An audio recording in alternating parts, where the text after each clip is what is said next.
இயேசுவை பற்றி நாம் தியானித்துக் கொண்டிருக்கிறோம். விசுவாசத்தை பற்றி நாம் தியானித்துக் கொண்டிருக்கிறோம். இந்த வாரம் நம்ம என்ன பார்க்க போறோம்னா, உங்களுக்கு இது எல்லாம் தெரிந்த ஒரு கதை தான். இது தெரிந்த ஒரு ஸ்டோரி, தெரிந்த ஒரு நிகழ்வு. அது என்ன பார்த்தீங்கன்னா, அது போறதுக்கு முன்பதாக நான் வேத வசனத்தை நான் வாசிக்க போகிறேன். மத்தேயு எழுதின சுவிசேஷம் 7ஆம் அதிகாரம் 21ஆம் வசனம். நான் இங்கிலீஷ்ல வாசிக்கிறேன். Not everyone who says to me, Lord, Lord, shall enter the kingdom of heaven, but he who does the will of my Father in heaven. Many will say to me in that day, Lord, Lord, we have not prophesied in your name, cast out demons in your name, and done many wonders in your name. And I will declare to them, I never knew you. Depart from me, you who practice lawlessness.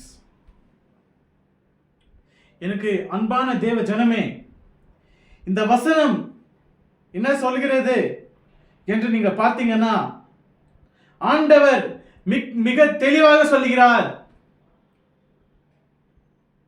நீ அந்த நாளிலே, judgement டே அன்னைக்கு, நியாய தீர்ப்பு நாள் அன்னைக்கு, கர்த்தாவே கர்த்தாவே, லார்ட் லார்ட், யாரெல்லாம் கர்த்தாவே கர்த்தாவே கூப்பிடுறாங்களோ அவங்கெல்லாம் பரலோக ராஜ்யத்துக்கு என்ட்ராக முடியாது என்று வேதவசனம் கூறுகிறது. ஏன் அப்படி சொல்றாங்கன்னா, 22ஆம் வசனத்துல பார்த்தோம்னா, many will say to me in that day, Lord, Lord, we have not prophesied in your name, cast out demons in your name, and done many wonders in your name. அந்த நாளிலே, நியாய தீர்ப்பு நாள் அன்னைக்கு, ஆண்டவர் கிட்ட நம்ம போய் கர்த்தாவே கர்த்தாவே என்று நம்ம கூப்பிட்டால், ஆண்டவர் சொல்கிறார், நீ என்ட்ரா முடியாது. ஏன் என்ட்ரா முடியாது? ஆண்டுடைய சித்தத்தை நீ செய்யல. ஆண்டுடைய சித்தத்தை நீ செய்யல, அதனால நீ வெளியே போகிற. ஆண்டுடைய வசனம் என்ன சொல்கிறது? நீ யாருன்னு எனக்கு தெரியலன்னு கடவுள் சொல்ற பார்த்து. நீ யாருன்னு எனக்கு தெரியல தங்கச்சி, நான் ஆண்டவர் சொல்றேன். எவ்வளவு ஒரு துக்கமான ஒரு காரியம் அது. நீங்க பாருங்க. அப்பொழுது அந்த வசனம் சொல்கிறது, 21ஆம் வசனம், 22ஆம் வசனம் சொல்கிறது, ஆண்டவரே, உம் நாமத்தினால நான் பேய ஓட்டினேன், உம் நாமத்தினால நான் வந்து சுவிசேஷம் சொன்னேன், உம் நாமத்தினால நான் வந்து ப்ராஃபஸி சொன்னேன்லாம் அங்க வேலைக்கு ஆகாது. ஆண்டவர் சொல்கிறான வசனம் அது. நாம் அநேக பேர் நினைத்துக் கொண்டிருக்கிறோம், என்னன்னா நான் போயிட்டு பிரசங்கம் பண்ணிவிட்டால் 3 பாயிண்ட் எடுத்து வச்சு பிரசங்கம் பண்ணிட்டு, ஒரு ஜெபம் பண்ணிட்டு, 3 பாட்டு பண்ணிட்டு, காணிக்க பாட்டு பாடிட்டு நான் வந்து முச்சிட்டா நீ வந்து பரலோக ராஜ்யத்துக்கு போக முடியாது. இல்ல, நான் வாரத்துக்கு ஒரு நாள் சர்ச்சுக்கு வந்து, நான் வாரத்துல ஒரு நாள் வந்து நான் வந்து ஆண்டவருக்காக நான் ஒரு 1.5 hour கொடுக்கனால உட்கார முடியாது. நீ உட்கார்ந்து விட்டு நீ போயிட்டினா நீ பரலோக ராஜ்யத்துக்கு போக முடியாது. ஆண்டவருடைய சித்தம் என்ன? ஆண்டவருடைய சித்தம் என்ன உங்களுக்கு தெரியுமா? ஆண்டவருடைய சித்தம், வேதத்தை வாசிங்க. வேதத்தை வாசிக்கிறதுல நம்ம ஆட்கள் இப்பெல்லாம் வேதத்தை வாசிக்காத, அவங்க சொந்த மூளையின்படி அவங்க மனசு என்ன சொல்லுதோ அதை வந்து பிரசங்கம் பண்ணி கொண்டிருக்கிறார்கள். அவனுடைய அபிஷேகம் பெறாதவர்கள் அவங்களுடைய சொந்தமான ஒரு சிந்தனையில் பேசிக் கொண்டிருக்கிறார்கள். இந்த எண்ட் டைம்ஸ்ல நம்ம பார்த்தோம்னா அபிஷேகம் இல்லாத ஒரு வாழ்க்கை. நான் கடந்த வீடியோவில் கூட நான் பேசியிருந்தேன், அபிஷேகத்தோடு நம்ம ஊழியத்துக்கு வர வேண்டும் என்று. அபிஷேகம் இல்லாவிட்டால் உங்களால பரலோக ராஜ்யத்துக்கு உங்களால செல்ல முடியாது. ஆண்டவராகிய இயேசு கிறிஸ்து நீங்க பாத்தீங்கன்னா அவருடைய வார்த்தை சொல்கிறது, he was anointed by the God. பிதானவர் அவரை அபிஷேகம் செய்கிறார். யாரை? இயேசுவை. இயேசுக்கு அபிஷேகம் தேவையா? இயேசுவுக்கு அபிஷேகம் தேவையா? அது ஆண்டவருடைய சித்தம், பிதாவின் சித்தம். ஆண்டவர் வார்த்தை நீங்க பேசுறீங்கன்னா, ஆண்டவராக நீங்க ஒரு வார்த்தை பேசுறீங்கன்னா அது வந்து அபிஷேகம் பெற வேண்டும்.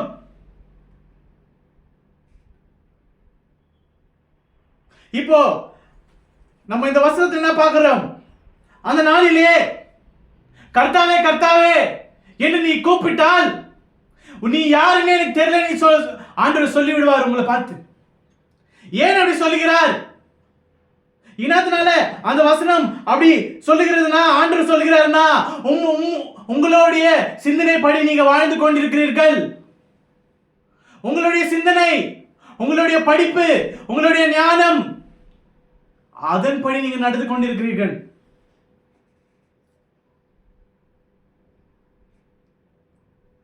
இந்த காலத்துலலாம் பாத்தீங்கன்னா நம்ம எப்படி வேணா சர்ச்சுக்கு வரலாம், நம்ம இஷ்டத்துக்கு என்ன வேணா பண்ணலாம். அந்த மாதிரி ஒரு போதனை போய் கொண்டிருக்கிறது. வலைத்தளங்களில் நம்ம பார்த்து கொண்டிருக்கிறோம். பாஸ்டர்களே, தேவ ஊழியக்காரர்களே வந்து என்ன பண்றாங்கன்னா, சில பேர் நீ என்ன வேணா ட்ரெஸ் போட்டுன்னு வா அப்படின்றாங்க. இதே நான் உங்களே பார்த்து கேட்கிறேன், ஒரு ஆபீஸ்க்கு நீங்க போறீங்கன்னா ஆபீஸ்ல ஒரு கோட் ட்ரெஸ் இருக்கும். என்ன கோட் ட்ரெஸ்னா formal dress. Monday to Friday formal dress. Formal dress இல்லை என்றால் உங்க மேல ஆக்ஷன் எடுப்பாங்க.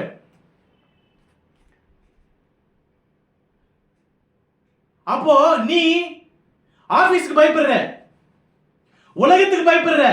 இனத்தினால உனக்கு வேலை போயிடும், உனக்கு சாப்பிட்றதுக்கு சாப்பாடு இல்லை, நீ வேலைக்கு போக முடியாதுன்ட்டு உனக்கு பயம். அதான் நீ வந்து என்ன பண்ற? ஓடுற. என்ன பண்ண? டீசெண்டா ட்ரெஸ் போடணும். அதே சர்ச்சில் நீ எப்படி வர?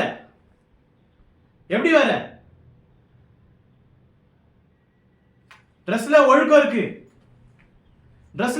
இருக்கு. சும்மா இல்ல, உங்களை திசை மாற்றி கொண்டு போயிருக்கிறார்கள். ஆண்டவருடைய வார்த்தை ரொம்ப உன்னிப்பா இருக்குங்க. இங்க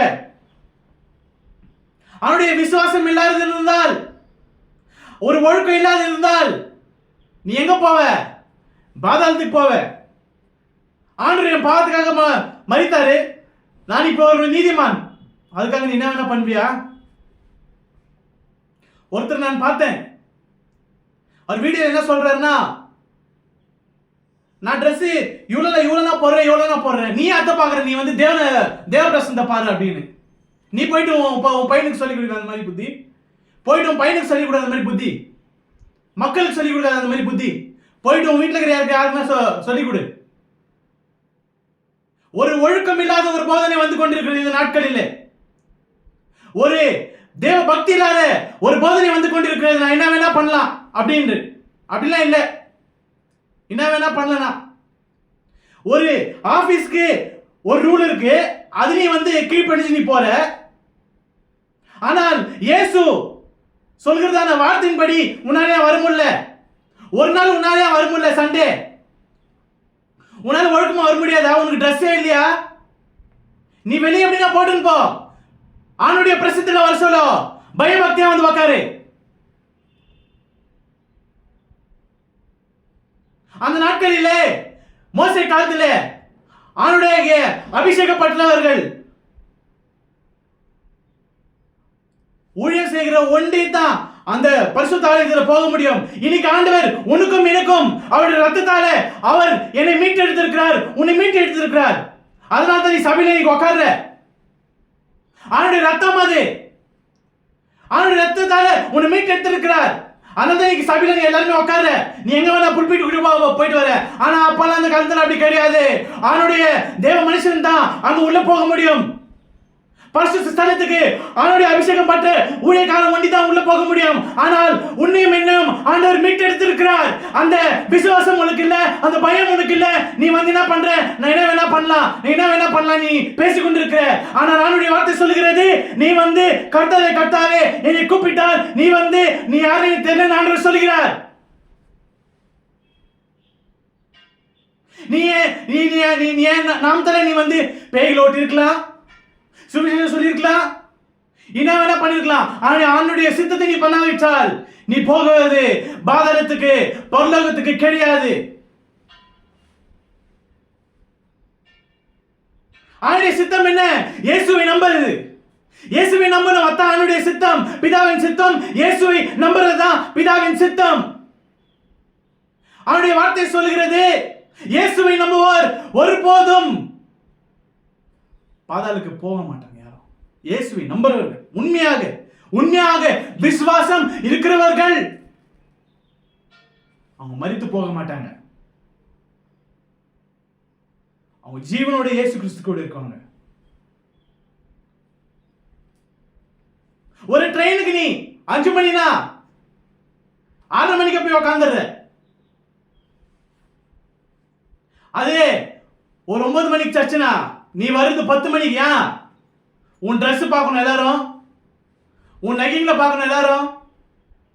நீ லேட்டா வருவ. ஏன்? உனக்கு தேவ பக்தி இல்ல, உனக்கு தேவனுடைய பயம் என்றது இல்ல. அதனால நீ வந்து என்ன பண்ற? உன் இஷ்டம் போல நீ வாழுகிற.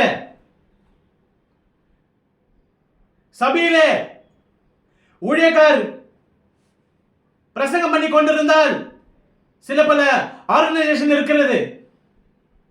பிரசங்கம் பண்ணி கொண்டிருந்தால் இப்போ 9 to 9:30 மணி சர்மன்னா 9 மணி ஆனோனே பின்னாடி இருந்து மூப்பர்கள் போகிவிட்டு டைம் ஆயிடுச்சு இங்கிட்டு இருந்து ஐருக்கு சொல்றது பாஸ்டர்களுக்கு டைம் ஆயிடுச்சு, முடிங்கன்னு. நீ யார் சொல்றதுக்கு? Who are you? Are you anointed by the God? நீ யாரு? தேவனால் நீ அபிஷேகம் பெற்றிருக்கிறியா? கிடையாது. அவனுடைய வார்த்தை நீ வந்து ஸ்டாப் பண்ற. ஏன்னா உனக்கு அதுக்கு மேல உனக்கு கேட்க முடியாது. நீ வேற எந்த போய் கேட்கவ உலக பிரகாரமான விஷயத்த. அவனுடைய வார்த்தை கேட்கறதுக்கு உனக்கு டைம் கிடையாது. இதை நான் பேசினால் என்ன சொல்வீங்க? போப்பா, நாங்க பார்க்காத ஊழியக்காரன், நீ என்ன புதுசா வந்து பேசிட்டு இருக்கிற அப்படின்னு. தேவனுடைய வார்த்தை உன்னால் 1/2 hour கேட்க முடியும்னா நீ என்னத்துக்கு வாழுற? அவனுடைய வார்த்தை சொல்லுகிறது, அப்பத்தினால மாத்திரமல்ல தேவனுடைய வாயில் புறப்படுதான ஒவ்வொரு வார்த்தையினாலும் மனுஷன் பிழைக்கிறான் என்று. உனக்கு என்ன சீக்கிரமா முடிச்சுட்டு நீ போய் சோறு தூணும், நான் போயிட்டு கறி வாங்கிட்டு, அதுதான் உனக்கு முக்கியம். உனக்கு வேற எதுவும் முக்கியம் கிடையாது. ஆமா இல்ல? அவனுடைய வார்த்தை நீ ஸ்டாப் பண்ணுகிற. யாரே? ஊழியக்காரர் உன் கண்ட்ரோல் ஏத்துன்னு வர. ஆண்டவர் வந்து உன்னுடைய கண்ட்ரோல் எத்து வந்துங்கிற.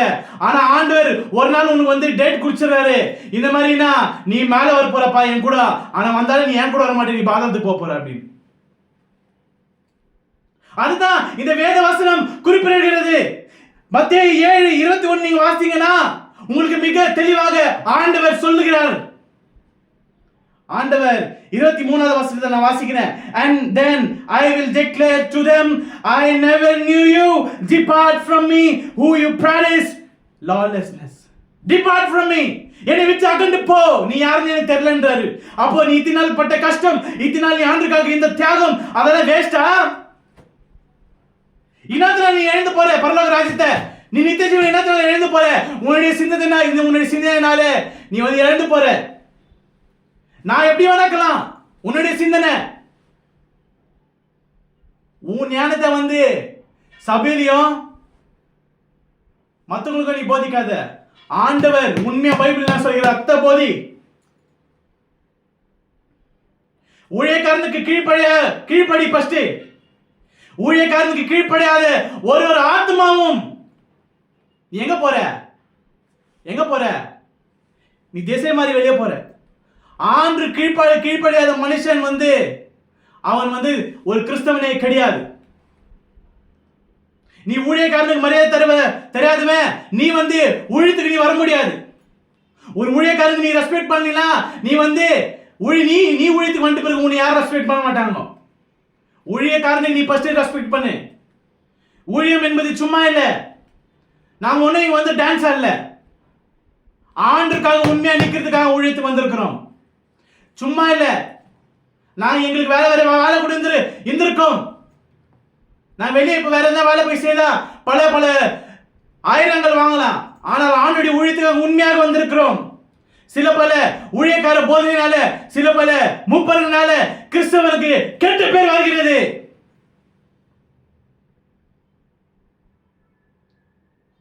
ஆண்டுடைய இயேசு கிறிஸ்து தன்னுடைய சரீரத்தினால இந்த ஆலயத்தை கட்டியிருக்கிறார். His body is torn. அவருடைய சரீரம் கிழிக்கப்பட்டது. அவருடைய ரத்தம் சிந்தப்பட்டது. இனத்துக்காக நம்மளாம் சபைக்குள்ள வரணும். There was a bridge. உனக்கு எனக்கு பிதா கிட்ட போறதுக்கு. ஆனா அந்த ஆண்டவர் என்ன பண்ணாரு? அதை ஒழித்து ஆண்டவர் உனக்கு நேர் வழியை கொடுத்திருக்கிறார். நீ டைரக்டா பிதா கிட்ட போலாம் என்று. ஆனா அந்த மாதிரி சபையில நீ வந்து ஆட்டம் ஆடிக்கொண்டு, நீ வந்து என்ன மாதிரி துணி போட்டு வந்து கொண்டு உன் இஷ்டத்துக்கு வாழ்றது வாழ்க்கை இல்லைங்க. கிறிஸ்துவ வாழ்க்கை ஆண்டவர் சொன்னபடி வாழ்தான் இயேசுவின் வாழ்க்கை. சவுல் பத்தி எல்லாருக்கும் தெரியும். சவுல் ஒரு ராஜா, இஸ்ரவேல் உடைய முதல் ராஜா அவன். ஆனால் அவனுடைய நிலைமை பார்த்தீங்கன்னா என்னாச்சு?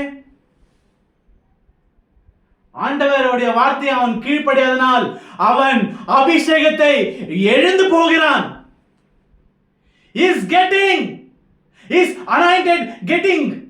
அவன் anointed வந்து ஆண்டவர் எடுத்துக்கிறார். Is getting back. ஆண்டவர் கொடுத்ததை எடுத்துக்கிறார் அபிஷேகத்தை. அந்த அபிஷேகம் ஏன் அவன் எழுந்து போறான்? அவனுடைய வார்த்தையின் படி அவன் கீழ்ப்படியல. ஆண்டவருடைய வார்த்தை அவன் கீழ்ப்படியல. He didn't obey the God's word. அதனால்தான் ஆண்டவர் தாவீதை அபிஷேகம் பண்ணுகிறார், ஒரு சிறியவனை. சவுல் அபிஷேகப்பட்ட மனுஷன். அவன் ராஜா. ராஜானா என்ன ஒரு திமிரு இருக்கணும். ராஜானா என்ன ஒரு கம்பீரம் இருக்கணும். அதுவும் அவன் தேவனால் அபிஷேகப்பட்ட ராஜா எப்படி இருக்க வேண்டும்? ஆனால் தேவனுடைய வார்த்தையை அவன் கேட்கவில்லை. அவனுடைய சொந்த சிந்தனையை அவன் நம்புகிறான். ஒருத்தன் கோலியாத் என்று வந்து சவால் விடுகிறான். அப்பொழுது அவன் போய் தைரியமா போல அவன் கிட்ட. அவனே போயிட்டு அவன் போய் வீழ்த்தல கோலியாத்த. ஏனால் அபிஷேகம் போகிவிட்டது. The anointing it has been gone from Saul. அதனால்தான் ஆண்டவர் தாவீதை அபிஷேகம் பண்ணி ஒரு சிறியவன் ஒரு பெரியவனை வீழ்த்துகிறார். ஒரு சின்ன பையன் ஒரு பெரிய மைட்டி மேன அவன் கீழே தள்ளுறான். இது என்னத்தினால?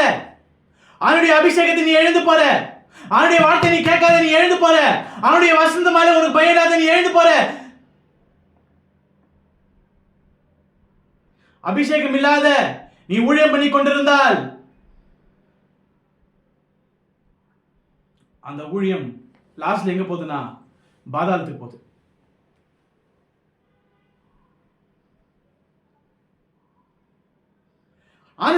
ஆண்டவர் சவுலுக்கு அபிஷேகம் கொடுத்தார்.